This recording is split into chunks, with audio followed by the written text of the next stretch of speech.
Good afternoon, everybody that has joined us today for the WRASAP Network quarterly meeting. We are the Western Regional Agricultural Stress Assistance Program.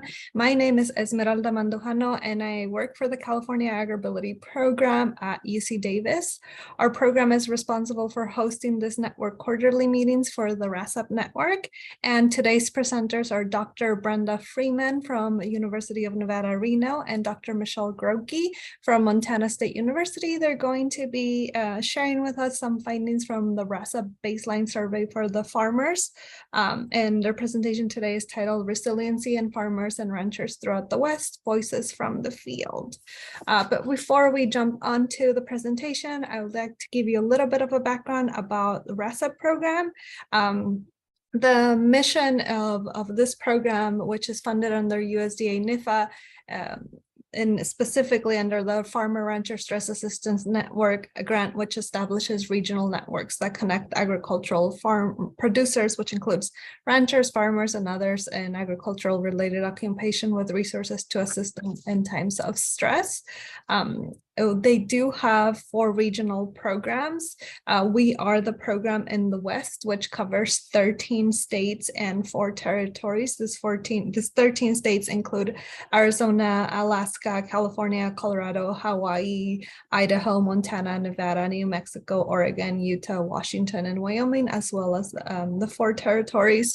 And part of what we do is that we connect with other organizations. There are several partners on the network, and as we're growing, we're adding new partners. Some of the main partners for the WRASAP program include Washington State University, the California Agribility Program at UC Davis, the University of Nevada, Reno, Farm Aid, the University of Idaho, the National Agribility Program, amongst others. And some of the WRASAP efforts include a clearinghouse. The goal of the clearinghouse is to build a comprehensive searchable database to facilitate easier navigation of resources. It also has a small grants program, which provides small funding to pilot programs or new programs under 3 categories, which include translation, outreach, and professional development. Under the WRASAP efforts, we have also extended the call hours of Farm Aid Hotline, which connects farmers to resources, and that is resources of different kinds. And then lastly, we focus on the network, and the goal of the network is to start a collaboration and expansion of a network to ensure culturally humble community outreach support in the region. So today we're here at this network meeting, and the goal of this network meetings are for stakeholders to be able to build connections and collaboration to assist agricultural producers in times of stress, improve behavioral health awareness, literacy, and outcomes for agricultural producers, their families, and communities.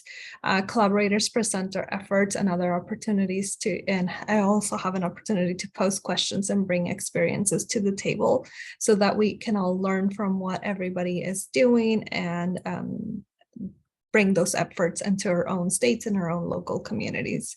The meeting is open to the public and open to external partners, so you feel free to share the presentation. When we send you the recording, you can share that too. Again, it's just an open space where we can share about our work about that we're doing to reduce farm stress in agricultural communities. We're going to start off with an icebreaker. We're going to go into breakout Zoom rooms, and for this session, we'd like to have you share your name, the role you have in your organization, or if you're a community member, share that as well, what organization you're with or what community you are at, and we'll have you talk about what is your favorite thing about spring. That could be commodity festivals, planting, gardening. We can also talk about the weather. I know that there's a lot of things going on with the weather, surprising to several of us. Just heard a rainstorm outside my window, which I was not expecting because it was nice and sunny out there, and all of a sudden it started raining. But yeah, talk about what is your favorite thing about spring, and Angelina is going to invite us to join our breakout rooms.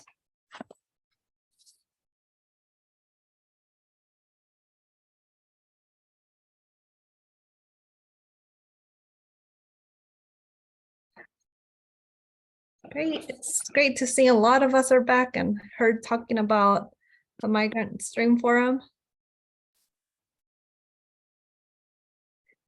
Yeah, we met some of you guys there. That's some of what we were talking about in our breakout room too. So it's great to reconnect in some of these meetings. So we're going to have somebody share what is their favorite thing about spring. I can share that my favorite thing about spring is I think planting in my garden, and I also really like to drive by the fields and seeing like all the lanterns out in the fields and people, a lot of the farm workers, especially when I drive around like noon, you see people having their lunch, and it's nice and warm up there, and you see them kind of talk to each other even they're having their lunch, and they're really creating community around that time. So it's one of the things that I really enjoy in the spring, because I know it's warm up there, not in the winter because everybody's really cold out there having their lunch, but that's one of the things that I really enjoy about spring. Anybody like to share? Let's see, can I? Yeah, I was gonna say, I'm gonna pick on Elena. She's Thank you. So I just shared about the flexibility of changing clothing, and because you get out of your house with a lot of clothes and then you come back and you have the least possible. But now that you mentioned that, I love that when the sun comes out, it brings so much joy individually and in community. So it brings us out and it makes us feel less lonely. I think that's a beautiful effect of the sun. So every time I see the sun, I just jump in or out. So that's me. Thank you. Good to see you, Esmeralda. Good to see you too, Elena. Thank you for sharing. Sure. So with that, would anybody else like to share? I know that sometimes people can be shy. I'm really shy too. Sure, Esme, I can go. So I really enjoy the weather getting nicer, and then I teach a tractor safety course. So getting young people and adults on tractors during the nice weather is always fun. And in our group, Lucy really likes gardening. Brenda's interested in spending time with family, and Ernestina really likes being outside. That's great. Do you teach the students to drive the tractor, or is it just I safety? do, yes. Oh, that's really awesome. You know, UC Davis also has a tractor driving class. That's actually what it's known. I don't even think anybody knows what the number or what the course is. They just call it the tractor driving class. And everybody, it always gets packed really, really soon. So I did not know I had taught that. It's great to see that other universities also have that class, because safety around tractors is so important and core to what people do in farms. Agreed. Thank you, Don. Right, so with that, we are going to go on to the next slide. And I will now introduce all of our speakers to follow the presentations, and we will collect questions from the chat and post these at the end. Our first presenter is going to be Dr. Brenda Freeman. She started at UNR in the fall of 2013, and she holds an undergraduate degree in fine arts education from Boise State University, an MS degree in counseling from Emporia State University, and a PhD in counseling education from University of Wyoming. She is a licensed clinical professor, counselor with experience in clinical counseling, international student counseling, grief and loss counseling, and program evaluation, consultation with American Indian Alaskan Native programs. She is currently leading the data analysis of the Western Regional Agricultural Stress Assistance Program qualitative farmer baseline survey results. Our second presenter today is Dr. Michelle Grocke. She is an assistant professor in the Health and Human Development Department at Montana State University and the Health and Wellness Specialist for MSU Extension. She received her PhD in medical anthropology in 2016 and has spent the past 10 years researching sociocultural and environmental determinants of non-communicable disease and subjective well-being in rural areas. Over the last 2 years, she has spearheaded the MSU Extension Farm and Ranch Stress Reduction Initiative, which seeks to uncover stressors that impact agriculture agricultural producers throughout the state and provide easily accessible resources for both stress reduction and mental wellness. In addition to being a leader for the Western Regional Agricultural Stress Assistance Program, including the baseline team, she's also involved in the USDA National Institute of Food and Agriculture grant programs, including responding to farmers and ranchers under stress under the big sky of Montana. So as you can see, we have two core people in the Western Regional Agricultural Stress Assistance Program. They're going to be sharing with us today their presentation, Resiliency in Farmers and Ranchers Throughout the West, Voices from the Field. This is a presentation that I have been really looking forward to. So with that, I'm going to pass it on to Brenda Freeman.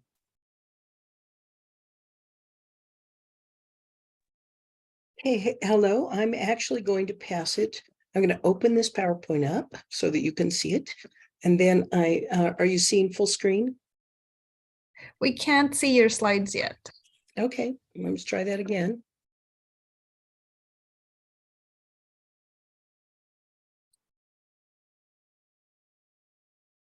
Okay, what is going on? What are you seeing? Just everybody. We see the gallery of everybody that's joined. If you go on to share screen at the bottom of the green button with the little arrow pointing up. Yeah, it's just not giving me. I'm only seeing the I'm not seeing the button. Hold on. Maybe I have to. I don't usually have this problem. It usually happens when we're like, we're ready to do it. I know, it even worked 10 minutes ago, so apologies. Yeah, so I'm not seeing the share screen button. Okay, maybe I have to float I'm not seeing the controls. Are you not a host anymore? Could that be it? I don't know. No, she is. Okay. Let's see. I'm just not seeing the controls on here. I'm only seeing the gallery. I wonder if you minimize Zoom, Brenda, does it show up at the bottom? You try that. Or if you kind of hover your mouse up. Okay, down. I think that was it. I think that's going to do it. Let's see, share. Share screen has failed. Please try again later. Okay. Wonder if this is later. Can you make me not a host and then make me a host again? And let's try it again. Since I'm getting this error message that it's failing.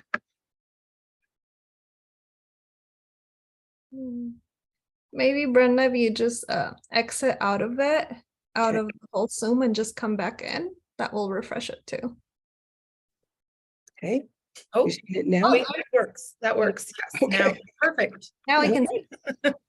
Okay. Michelle, it's all yours. Thanks, Brenda. Yes, I'll kick us off and then pass it over to Brenda. So hi, everyone, and thanks so much for the introduction, Esme, and the invitation to speak with you all today. And thank you, everyone, for taking the time to join our presentation called Resiliency in Farmers and Ranchers Throughout the West, Voices from the Field. Next slide. So the objective of our hour with you all today, or 45 minutes hour, the conversation that we want to have is to share a sample of the data that we collected during the first year and a half of the WRASAP program. So as Esme had said in the introduction, WRASAP is a partnership across the West, and our grant is sort of parceled into 4 different components. And the one that Brenda and I work heavily on is the baseline research component. And during the first year and a half of our time together, we collected a lot of data with agricultural producers. And this data produced a quantitative study and a qualitative study. So a lot of what we want to do today is share with you results of both of those. And I'm going to go a little bit faster over the results from the quantitative study, share with you all the link between that and the qualitative, and then Brenda will share with you some of those really recent data findings that we were able to get from those interviews with producers. So again, if some of you have heard of WRASAP lately, you might know that we are now collecting the same type of data from agricultural workers. So part-time, full-time, migrant workers, seasonal workers. But what we're presenting on today is all of that rich information we got from producers. So just kind of a brief overview, the quantitative study was really nice. It gave us a broad picture of trends. We were able to look at a lot of differences between demographic groups, including age and gender and geographic location. And it also provided us a really nice way in which to contextualize a lot of the interview data, which we'll share with you today. Sort of that second phase was the qualitative study, and I have more information on that coming as well. Next slide, please. So the survey, we disseminated this survey. We started 1.5 years ago throughout the Western region, and we used the Qualtrics platform in which to gather data from producers. And so we were able to hear from 767 producers across the West, and you see all of the states and territories that participated here on the screen. And just a couple of things to tell everyone, everyone who participated was at least 18 years of age. We did a lot of recruiting, mainly through cooperative extension networks, but also with a lot of our community partners. So folks like those at Agribility, Farm Bureau, FSA, many people helped us to get these surveys back. And I should say that it was much easier. It did prove easier to hear from producers. It's proving harder, as you all can imagine, to hear from agricultural workers, certainly with a lot of different variables impacting that. But in this first survey, there's a lot of demographic information that we don't have time to go in today. I'll show you in a couple of slides where you can access all of these reports. But just so you all know, in terms of demographics, we tried to reach out and we tried to recruit kind of periodically, making sure that the demographics matched and could be representative of our sample. So at the end there, we had almost 50% males. This took a little while. At first, we heard from a majority female and 60% were married. And again, there's more demographic information, and I can show you where to access that here in a couple of slides. Next slide, Brenda. So on this survey, we asked respondents to fill out a couple of questions that led us to be able to talk more about two things in terms of their stressors. And the first, we wanted to measure people's perceived stress. We did this by using a 10-item validated PSS scale, so the perceived stress scale. This is a set of 10 questions that's used a lot in the field of psychology to ascertain how people feel about their stressors. Now, just to give you an idea, I mean, Esme and I, let's say, we have the same thing happen to us on the same day. It could stress us out in a different way. And really, that's what we were trying to measure. What is the perception of the stress that people are experiencing? Folks could wind up, once we looked at these, the responses to their questions, either being low, medium, or high levels of stress. And I mean, we are, in a way happy to report that on average, it was a medium level of stress that our producers reported, but still that highlights the need for immediate access for stress management resources so that agricultural producers are better equipped to manage their stress and that their stress doesn't continue and to get worse. We were able to measure this state by state and territory by territory. So here in Montana, for example, 20% of our producers were at a high level of stress. And so again, I'll show you where to access these reports, but you can look at those reports and even dive a little bit into the demographics and see, okay, of those of high stress, who are those folks in order to better tailor your resources and education. We found a couple of really interesting things when it came to gender and age. One, women were reporting higher scores than men, pretty much across the board when it came to this perceived stress scale. We also looked at stressor pileup. And so that we looked at, okay, how many of these stressors do folks have? And is that tend to be more for men or women? And what does that look like across the lifespan? And there, women also averaged a higher stressor pileup.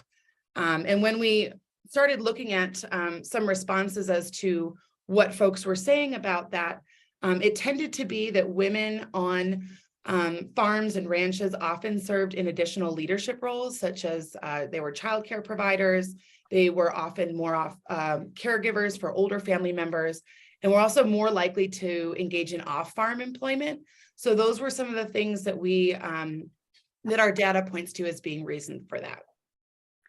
Older producers had significantly less stress than younger producers. And so this also a little bit aligns with the research where it suggests that there is a possibility of a linear improvement in mental health rather than this sort of U-shaped that begins in adulthood. And there's a couple of things that could speak to that, but couple of studies suggest that older age can be characterized by a more positive experience. And we did see that in the data, that it was our younger producers that were perceiving their stress to be at a much higher level. Next slide, please, Brenda.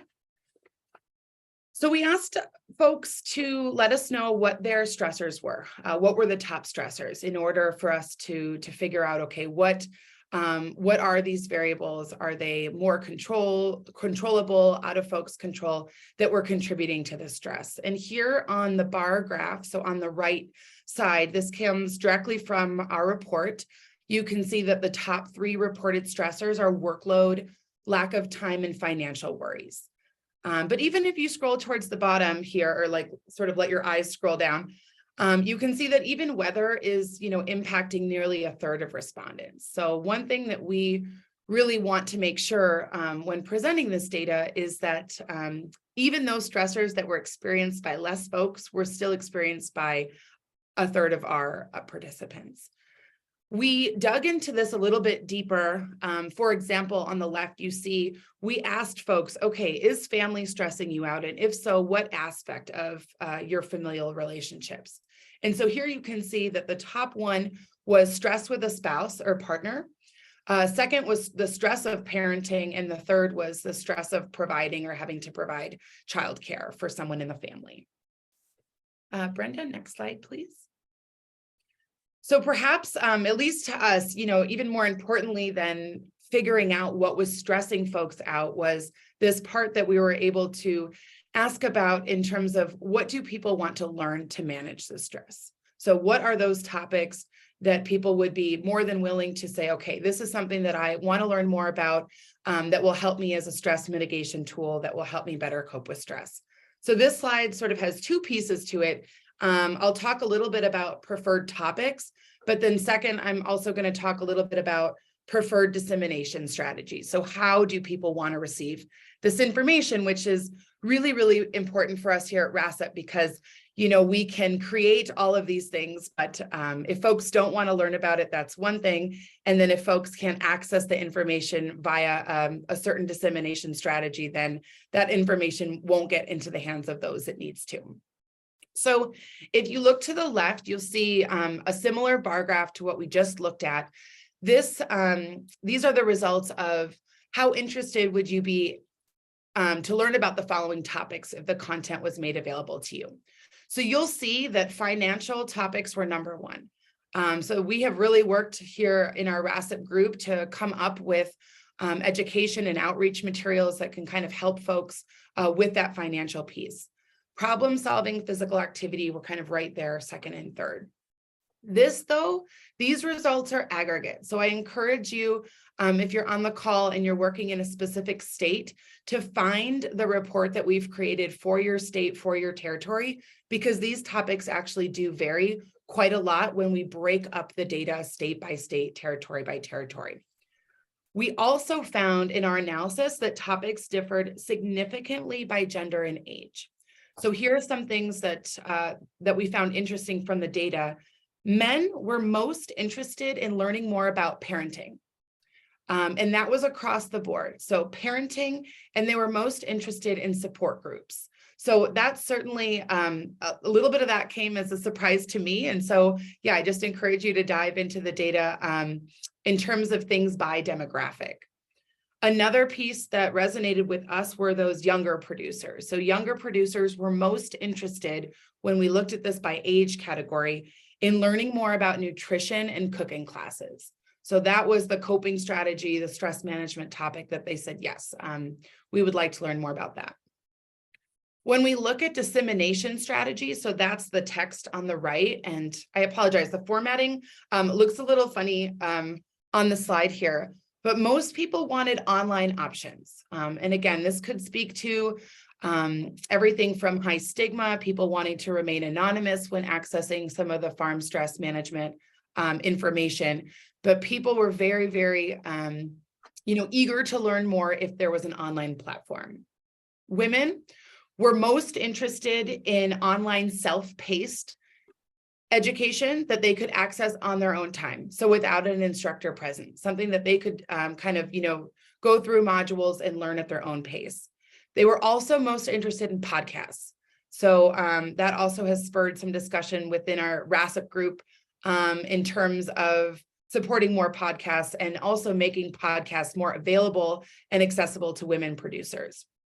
Men were most interested in using a telephone helpline to seek help. And we did confirm with the Farm Aid hotline over in Skagit County, where the hotline operators are, that it is actually more men calling in than women, and that number is rising. And so our data also speaks to that directly, that those are the preferred dissemination strategies kind of by men and women and how those are different.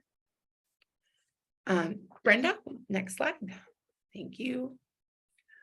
So if you're interested in these reports here, there's a direct link, and I can place this into the chat box too, so you all can just click on it. But we were able to create infographic reports from this quantitative survey data for every state in our Western region and all 4 territories.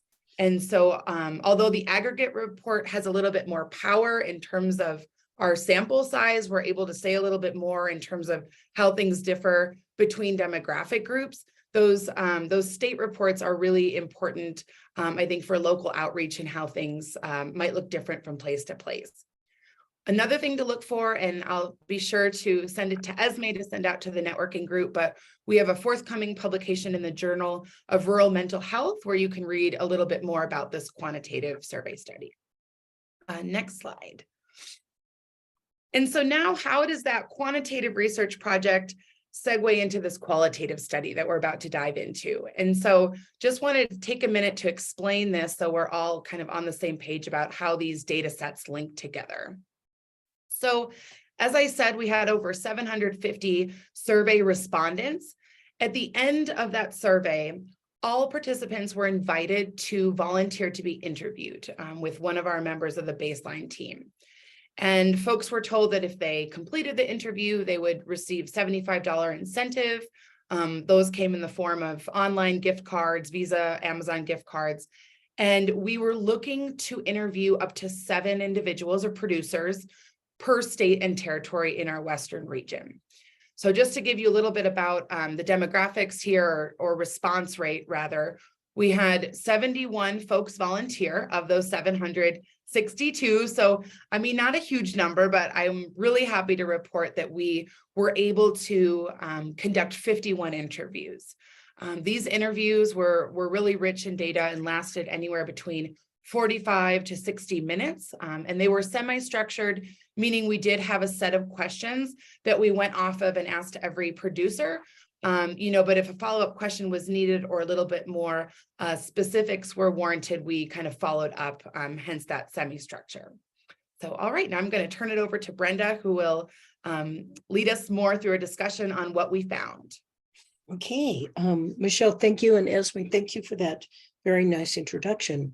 I'm very pleased to be here, and I'm extremely excited about this study and this data and what we've learned.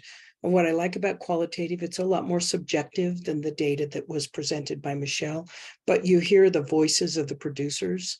And I enjoy that because you can start to understand a topic through their lens instead of through our lens. And so in terms of demographics, this was a pretty diverse sample. Average number of years, 27 years working in agriculture. We had our various states and territories represented, slightly male dominated, just almost reflective of the survey itself, 52.1% male, Mean age was 51 years old, but you can see the age range was from 26 to 75. And also the income, it's not on this slide, but the income range was from a low of 1,000 up to over 2 million. So it's, quite an income range difference. And so it's predominantly a white sample. Level of education, pretty well educated. A third of them had a high school degrees, a third bachelor's degrees, and a third either master's or doctoral degrees. So let's see, in terms of what we were trying to do, we understood that the work we were doing with the quantitative survey that Michelle just presented was essentially looking at the half-empty glass. I mean, saying, what kind of stress are they under? We did ask them, how can we help you? But we're looking at, how much stress are you under and what's the nature of that?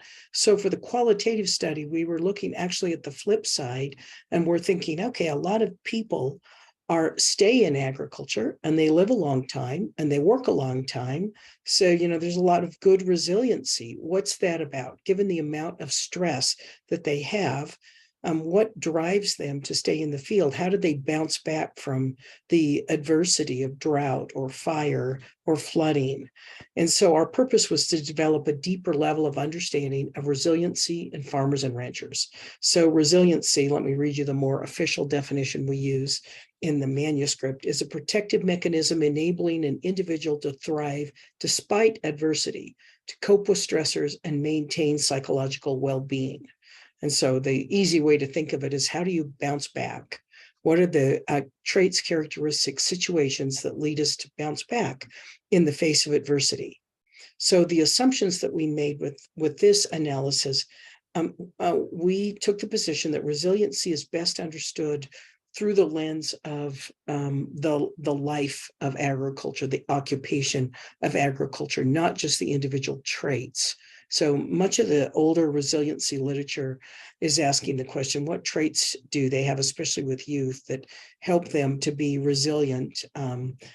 Group A is resilient and Group B is not resilient, and they're both from, say, impoverished, troubled backgrounds with high ACE scores.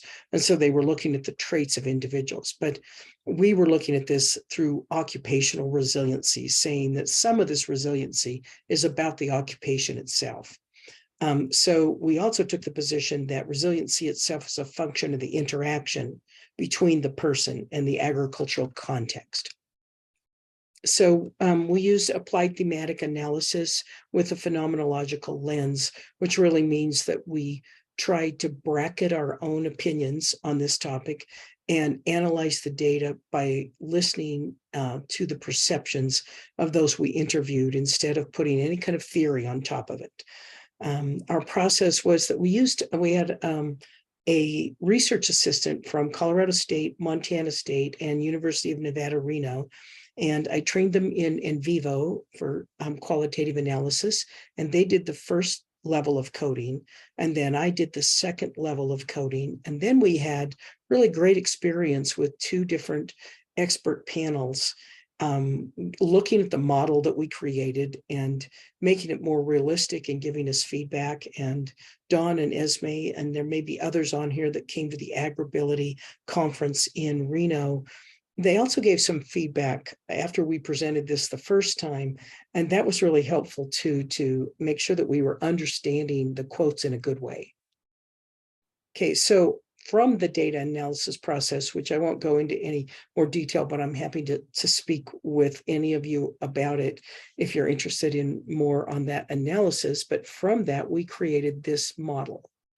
And so our model, let's take a moment on this. So if you look at the center of the top, our resiliency, it kind of starts with the notion that there are some norms in agricultural life. So agricultural life was our first theme, and we defined it here as the context or the common norms of agricultural livelihood.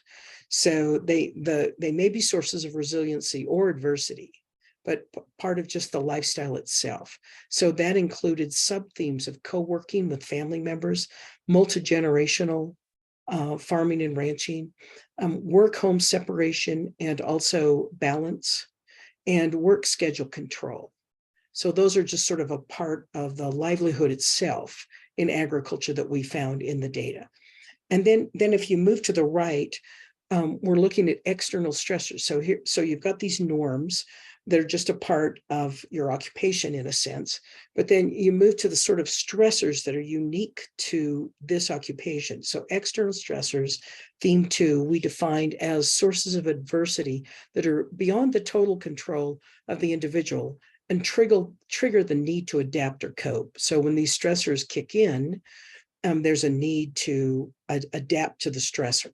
Okay, in terms of resiliency, you've got to be able to cope and adapt to the stressors. So the stressors, we have agricultural policies, which could be anything from local policies to international policies. That was a sub-theme. Financial economic, which also reflects the quantitative data that Michelle presented to you just a moment ago. So financial economic stressors, food system type stressors, and then physical environment, which included all of the stressors from drought and fire, but also pests and all sorts of issues that had to do with physical environment.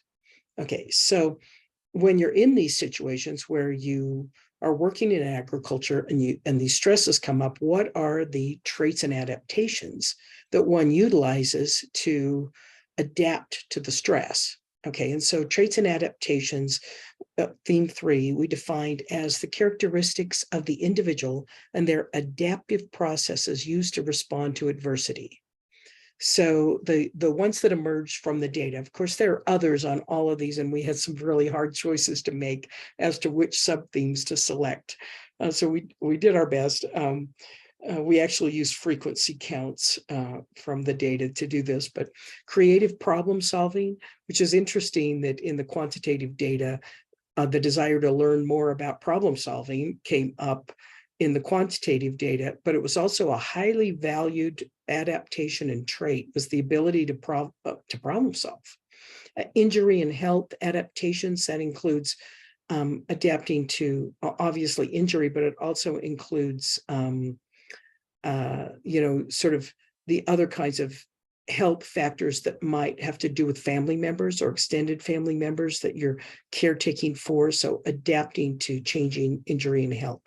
Optimism, okay, persistence and work ethic, and sentiment for farm ranch life. So the sentiment is like the passion or how one feels about the farm ranch life, that trait turned out to be really important in this study, just that aspect. Okay, and then if you move from the traits that help one to adapt, then you're saying, well, in addition to these traits and adaptive skills like creative problem solving, what about the support? What kind of support and resources are a part of the resiliency model? So supports and resources are defined as sources of external assistance potentially available to brace individuals during adversity. So we're not alone. Like, what helps us when we're in this kind of pain and suffering from some pretty horrific stressors? And yes, we've got traits and we're persistent and we work hard. But what are some of the other factors that support us? Well, agricultural specific resources like Farm Bureau and Extension are examples, and all sorts of conferences, as we were talking about earlier today. Family support turned out to be important. Medical and mental health support, so counseling and primary care providers. And then this category of neighbors / community / faith groups. So the general support in the neighborhood. So when you think about this resiliency model, what we're saying here is, if you're thinking about, okay, how resilient is this individual producer? The way to look at that in terms of this model is, how are they on these different sub-themes? So there might be a positive with, say, multi-generational, or that might be a negative where they don't really like the multi-generational farming or ranching. And so it can play both ways. And I think it was probably obvious at this point, and it will be when we read the quotes, that the more positive, adaptive, more resilient individuals have a positive viewpoint on these sub-themes. So if I'm just giving some examples here in the interest of time. In fact, I better watch my time because I can get off on data. So in that first theme, agricultural life, the sub-theme multi-generational, This first quote here under multi-generational instruction, if you look at the quote, this is a participant saying, I should also mention, if you just happen to be independently wealthy and you can afford to throw significant sums of money at your endeavor, and you already somehow possess the vast diversity of knowledge necessary to do this right in the first place, you have a very high likelihood that you're going to fail. The learning curve is tremendous. So the notion with that quote is the skill, not just the land being passed from generation to generation, but the skill sets. And that you have a high likelihood of failing if you don't have those skill sets and the diversity of knowledge that's necessary to succeed. And then here you can see that our participants, you have positive comments on multi-generational and you have negative comments. And so on a positive comment, the first quote is an individual saying, my husband's side is the same, my side, we grew up ranching and farming. And I like that last sentence, that's what we do. You know, that's what we do. My parents, grandparents, great, all the way back. That's what we do, is farming and ranching. The second positive comment is about passing the knowledge to children, to see the light in your kids' eyes when they do well at an event and everything. It makes it all worth it. My kids know how to butcher a chicken. They know where their food comes from. Okay, so those are positive comments about the multi-generational nature.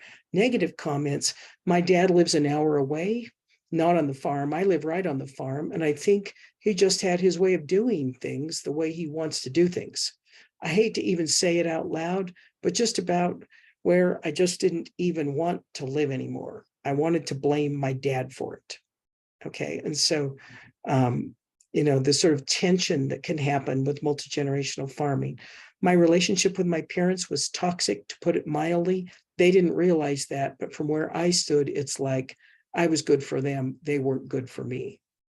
Okay, so you can see how with resiliency, the person with the more positive attitude is, you know, going to have a higher likelihood of resilience. Okay, so also in agricultural life, work, home separation and balance. I get jealous. A lot of people that have really stable jobs and, you know, they know where their job stops. And they know they get holidays and there's more manageable problems. I guess, you know, that work there is easier for them to leave those problems behind and not take it personally. And this one over here, we ripped out the fireplace and couldn't finish it because something happened with the animals. Okay, so you're dropping everything to go take care of the animals. Okay, and that's part of a big stress, you know, that we never fully get a break. Okay.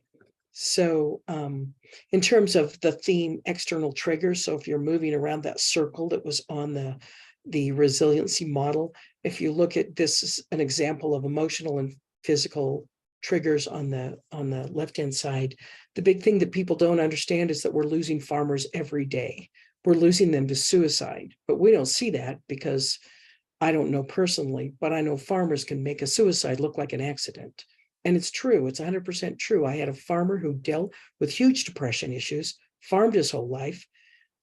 He was just absolutely beaten down. I'm looking at trying to do less to get my mental health and my physical health back around.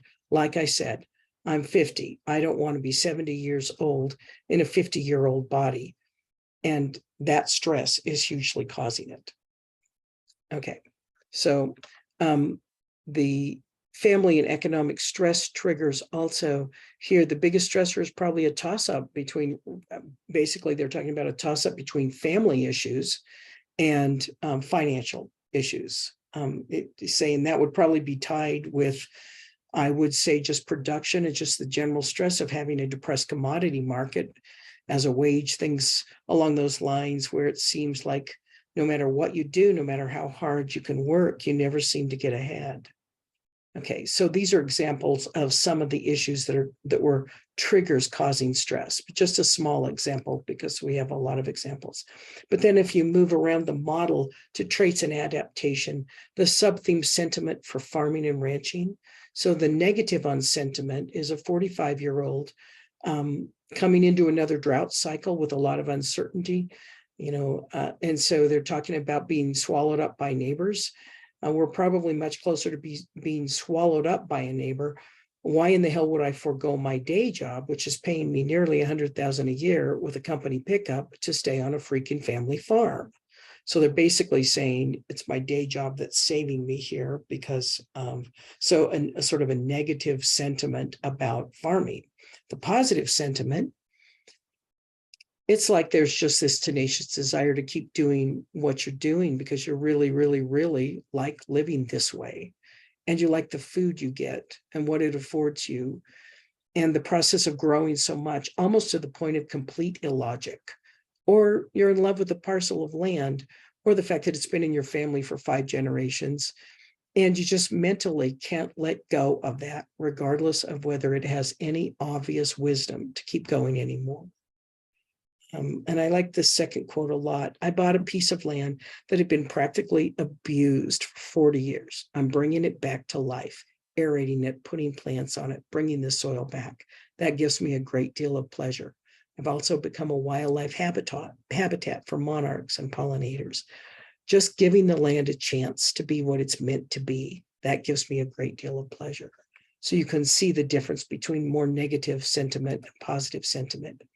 And then on the theme, also under traits and adaptation, is optimism. So the first quote, they're talking about having a smile on their face most times. And they might be grinding their teeth, but they're still smiling and looking for the humor.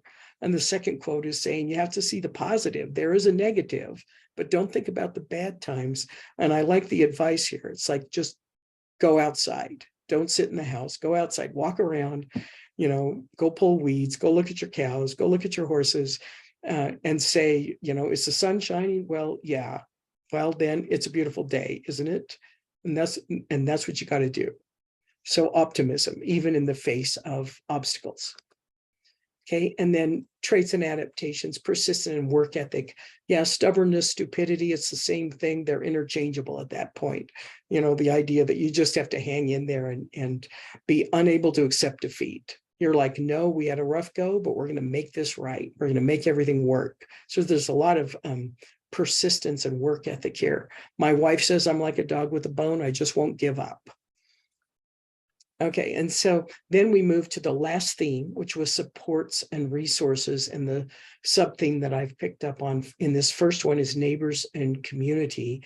I would say that most of the quotes on neighbors and community were very positive about neighbors and community, but I picked this one because I thought it was interesting. I think it's a much more difficult than the generation behind us. Then, like, for instance, my parents' generation, I think that in agriculture, then the neighbors were really much more, oh my gosh, your tractor's broke down, let me run over. And so it goes on to say the community of agriculture that maybe they're now competing with their neighbors. And so maybe there's less desire to be neighborly than perhaps there was in the past. And then agriculture specific resources.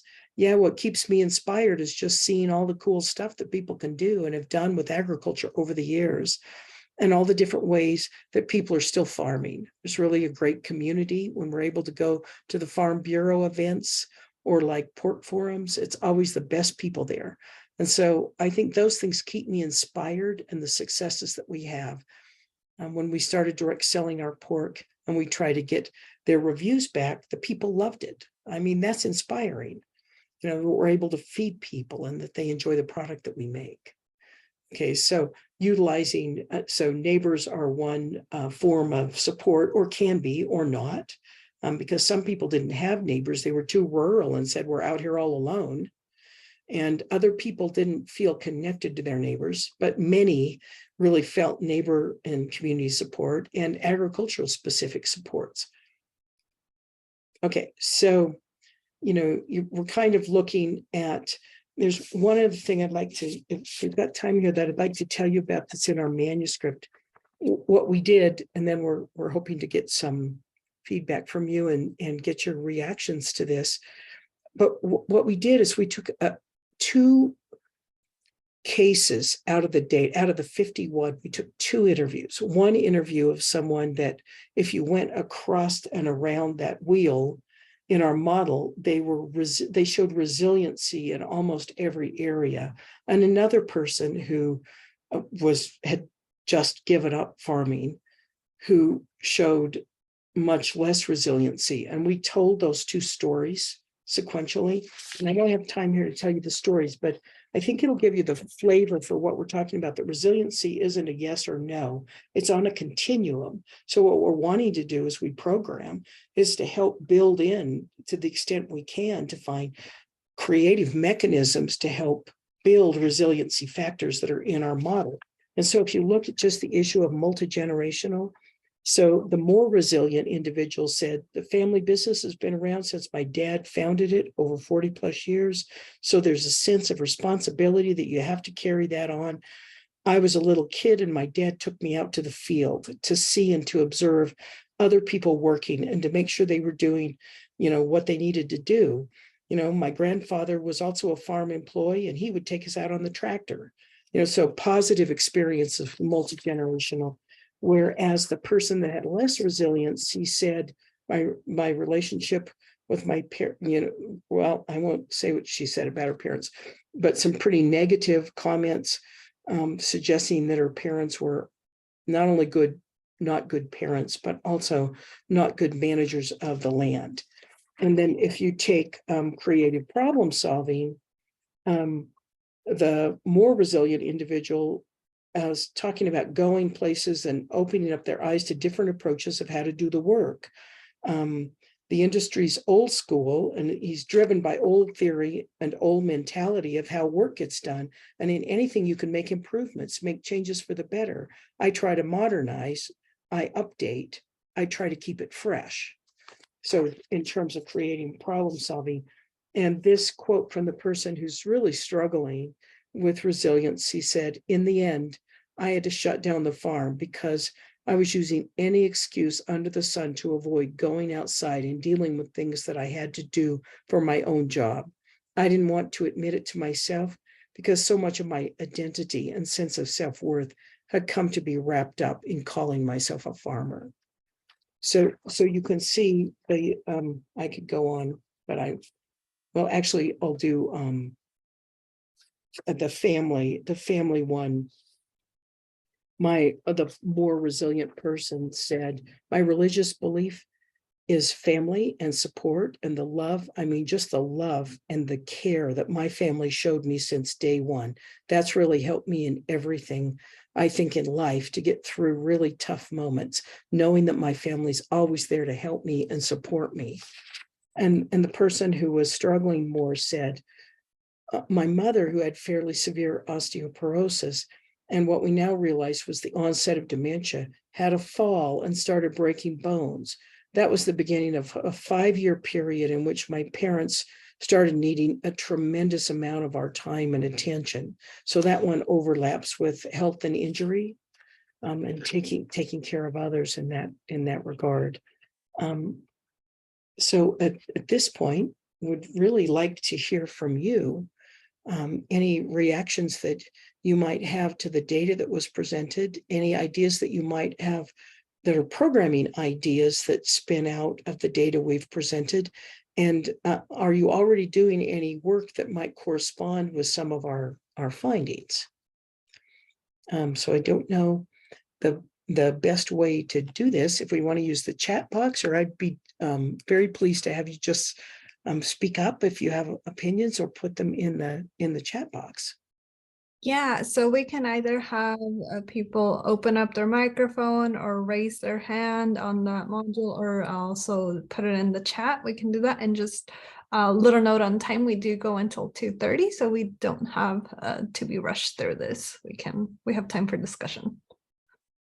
But thank you, Brenda. That was really powerful to hear, to have you read the quotes of what you heard from farmers. I think it can really help all of us paint a picture of what's going on. And from the nods in the camera, I could tell that a lot of us have heard some of those quotes from the farmers that we work directly with. Thank you. I thought they had showed good courage. It's not easy to have. We asked them about these stressful situations, and some of them were quite open. And so I was totally impressed with our 51 interviewees. Mhm. Yeah, I think a lot of what I've heard too was the idea around community and being a steward of the land, your family, which are the core values that we tend to see often in farming communities. I did get some questions in the chat that I would like to pose while people are thinking about your questions, Brenda. One of the questions was around the perceived stress scale. What are some typical questions of the perceived stress scale? And is this the stress, the scale questionnaire that doctors use during screenings at medical appointments? That might be a Michelle question. I'll pass that to Michelle, but usually doctors these days are using the PHQ-9 depression inventory. But Michelle, you want to talk about that? Yeah, thanks. So it's, as in the name, 10 questions. So everything's asking you to reflect back over the last month. So it's sort of retrospective as you can think about that over the last 30 days. So how often have you been upset because something that happened unexpectedly is one of the questions. Another, how often have you felt that things were going your way? So some of them are you would inverse the scale when you score it. So not all have to be kind of negative or positive. One more, just to give you another example. In the last month, how often have you been angered because of things that happened that were outside of your control? One reason we did like to use it is it's been used in a lot of other research studies, so easily comparable across other groups. You'll see in the paper that you hopefully can all read soon, but we compare the PSS to other groups of farmers and ranchers in Canada, in India, and Australia. And so one of the benefits is that we can say, okay, how are our producers doing in comparison to another group? Thank you, Michelle. And there was a follow-up question to that. Where can we find the state-specific reports? Oh, I will pop in the link right into the chat box. And when you click on that, you'll see them all listed. And then at the end, there's an aggregate report where we've taken all the data and compiled it into its own report. Thank you, Michelle. And to follow up with Brenda's question about what are some of us doing in our own communities or in our own states, or regarding some of the findings that you guys showed, I know one of the things that popped up was that farmers wanted to hear information through podcasts.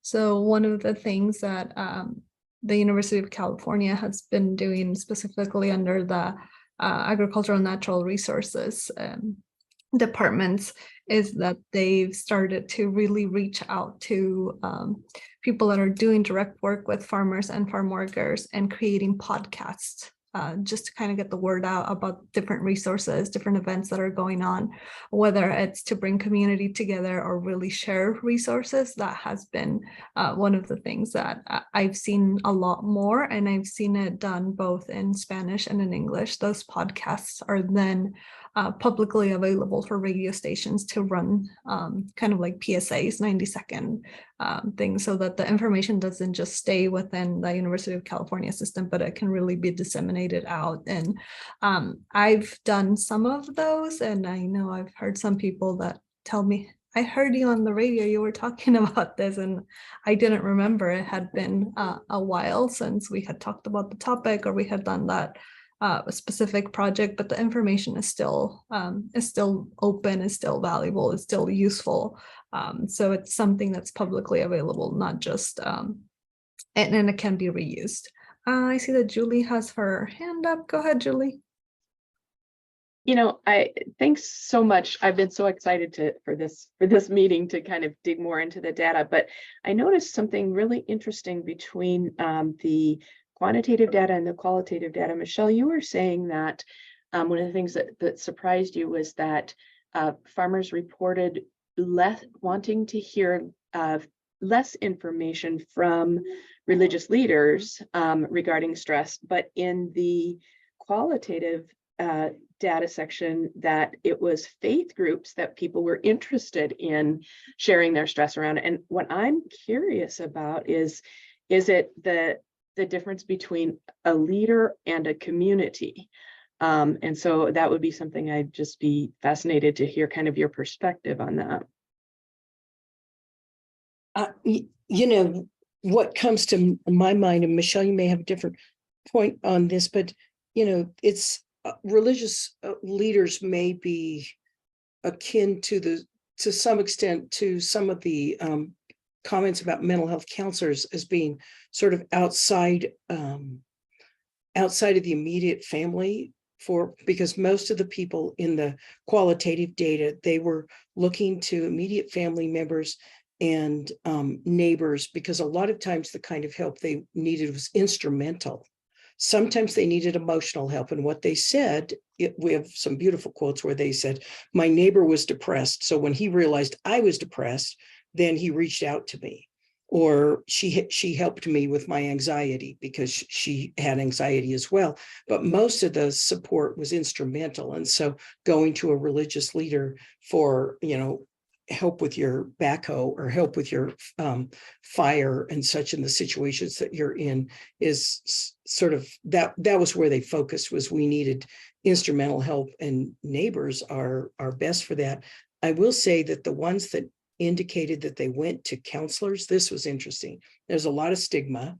People talked about how they wouldn't go to mental health providers, but the small group of the 51 that did, if they could find, the issue was actually what WRASAP's been working on, is having people on hotlines and mental health providers who understand the agricultural life.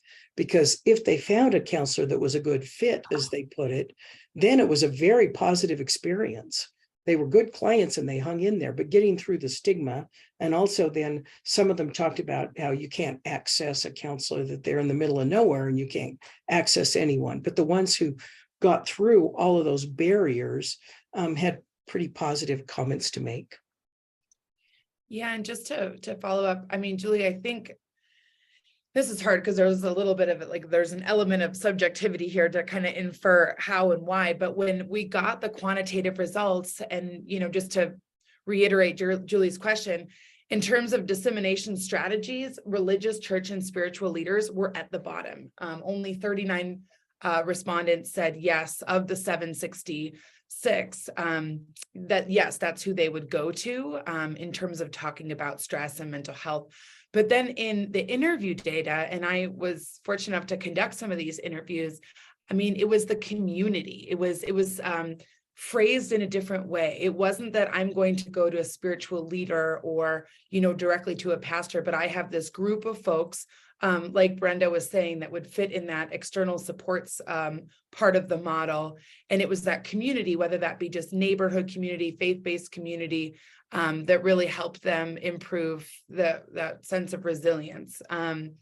So I think, that's where I think it's interesting to look at the two together. I mean, one can provide the context, but then, we did hear from all these lived experiences that it didn't matter if it was, like I said, faith-based, geographic-based, just neighbors. It was that social support that really acted as a strong protective factor. And it's fascinating. Yeah, thank you for that context, because that's going to be super helpful for programming moving forward. And Michelle, there was another question on the chat that has been answered, but I would really like if you can give us some context and where to find the survey. The question was from Jessica, and is, was there any data around farmers' workforce, folks they employ, and stressors? I know that on today's meeting, there are several promotores, and I think this would be a great opportunity for you to kind of let us know about that survey and how they can access it. Yes, I will put this in the chat box in a second, but so Brenda and I presented all of the data we have collected and analyzed so far on producers. Currently, this same exact, think of the methodology as being the exact same, but now we're hoping to hear from workers. We have a survey. The questions are slightly different. The stressors are more aligned with what a worker would feel stressed about rather than a producer. And we are gathering data right now. So the survey is still open until March 31st. We've heard from hundreds of workers. So seasonal, part-time, migrant, full-time workers from across the Western region. And thanks, Esme. Esme is going through showing you the page on the farmstress.us website where you can access the survey. It's in Spanish and in English, so folks can just toggle between and find the language that they'd like to take the survey in. We have Facebook posts, everything, a QR code, and we're sort of in the essence of time. And also we realize it's a population that's harder to kind of connect with in some instances. So as folks are agreeing to interview, we're calling them right away. And we're interviewing in Spanish and in English and in multiple Indigenous languages over in the territories. I think we've got some folks from Guam and FSM on the line, but that's happening all right now. And so if you wouldn't mind helping us distribute the survey, then in a couple months' time, we will share the data from the workers with you all in a similar format. Yeah, so as Michelle said, I'm right now on the web page. We'll pop that in the chat so you can access it. You can also open your camera on your phone and just kind of point it towards the QR code and it'll take you directly to the survey. If you'd like to download the survey, I know that for us in California, what we did is we printed out a lot of the surveys and gave them to the farm workers in paper. So there's a way to do that too. On the webpage, the surveys are there. But yeah, that's like Michelle said, the survey is open until March 31st. And Allison, I appreciate your comment. We did have a few people that said that increased labor costs were part of the financial issue in the qualitative, though I must say the biggest stress trigger had to do with relationships. They didn't even complain about the physical stressors. Some of them talked a lot about drought, but apart from drought, there was a focus on raising children, having issues that have to do with children and families, co-working with family members and marriages. And there, just to like draw our attention back to the quantitative findings directly related to Brenda's point, it was those male producers that were really interested in caregiving and parenting classes. So just as we're all thinking about programming and how to direct and who to direct our programming to, and it was men producers that were more interested in joining support groups with other folks.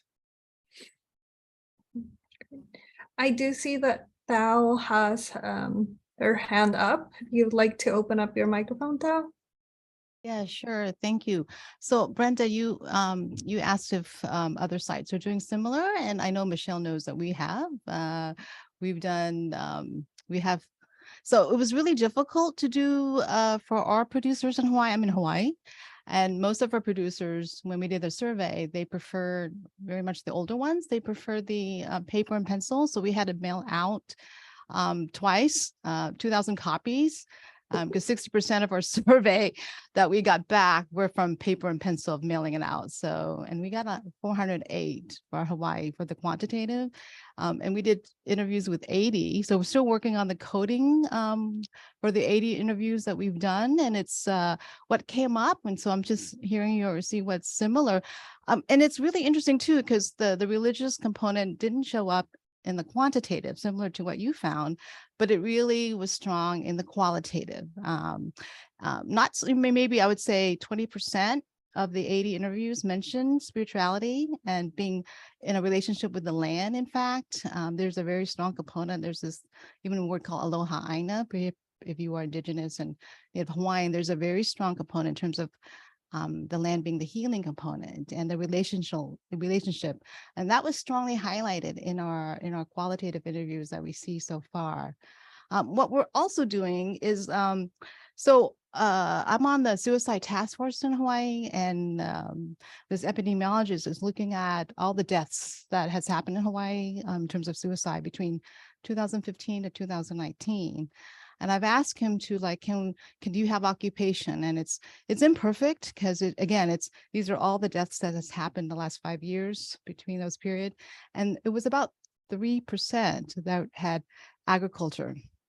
So we're trying to go into even in more in depth and see if there's a way to pull out what are some of the narrative from those who have committed suicide at least, and see that if there's a difference between the suicide statistics and the depression, because we did use the PHQ9 on our survey, It's just so interesting because in Hawaii, the population is so diverse. Like even with the farm workers, most of them are immigrants. And I've got a colleague who's doing she's got a $700,000 grant to provide resources in 17 different languages. So it's a big challenge, and we've got a big resource fair happening next month. And they're scrambling to see how can we translate these resources that we currently have, and because the farm workers here are just so diverse. So even, we do have some Spanish folks on the Big Island with the coffee farm, but it's just like there's Ilocano, there's Tongans, there's Thai and Laos is a big community, the Chinese Mandarin. So it's just a very different landscape. And there are some similarities with what you're finding, but there's also very big differences. Sounds like you have some incredible resources there and are doing some great work. Yeah, Thank you. those are some pretty impressive numbers, number of surveys that you're sending out. And I really do want to thank the partners, because I know that it has taken a lot of work from the partners to get responses through some of the surveys, but we are learning so much from them. And I think it's really important that we're listening to farmers and farm workers to know what kind of programming they want to have out there. Like Michelle said at the beginning of the presentation, we could just put out all of this work, but it might not be what they want. So it's important for us to work towards something that we know they want to receive. So thank you everybody that has worked on that. I do not see any more questions on the chat, so I do want to move on to some brief announcements. See on here. I would like to share that our partners at Oregon State University are still holding question, persuade, and refer trainings. You can find more information on their webpage. We'll put this on the chat, and also you can find the information for this upcoming trainings on farmstress.us. Angelina, my co-worker, is also going to be presenting one of these question, persuade, refer trainings at the California Small Farms Conference. That conference is now hybrid, so the presentation will be hybrid. If any of you would like to attend or would like to join the presentation, that will take place on Monday, February 27th.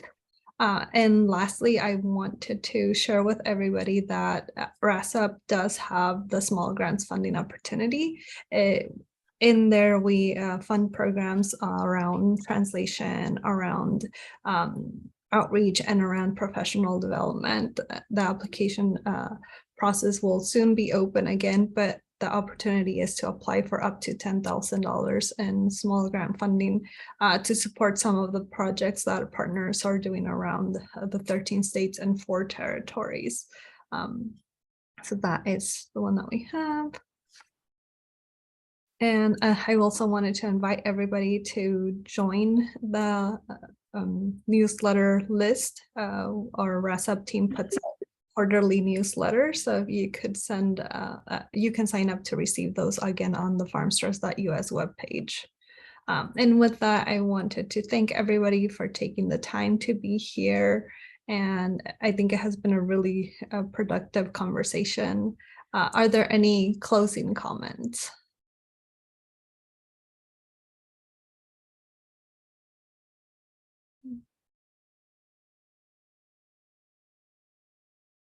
I'm going to keep the room open a little bit longer because we do have some conversations going on in the chat, and I do want to thank everybody that has participated both over the microphone and in the chat.